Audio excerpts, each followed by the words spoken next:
Bu inson temir o'pka bilan nafas oluvchi dunyodagi eng so'nggi va yagona odam.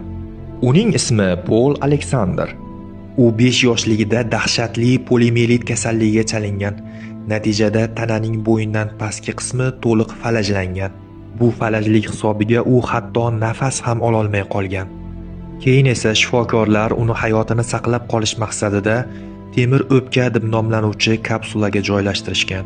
Kapsuladan uning faqat bosh qismi chiqib turadi xolos.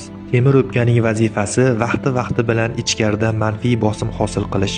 Shuni hisobiga bemorning ko'krak qafasi kengayadi. Bu esa o'pkaga havo kirishini ta'minlaydi. Kapsula ichida bosimni oshishi o'pkadan havoni chiqaradi. Shu holatda Pol 73 yil yashadi. Siz esa bu videoni o'tirgan yoki yotgan holatingizda bir qo'lingizda telefonni ushlab hayot tashvishlaridan nolib ko'ryapsiz. Vaholanki siz e'tibor ham bermaydigan nafas olishingiz, yurishingiz, barmoqlaringiz harakati kimlarningdir yillar davomida orzu qilgan yagona istak xohishidir. Pol mana shu orzulari bilan 73 yil yashadi va orzulari ushalmasdan 2024-yil 11-mart kuni hayotdan ko'z yumdi.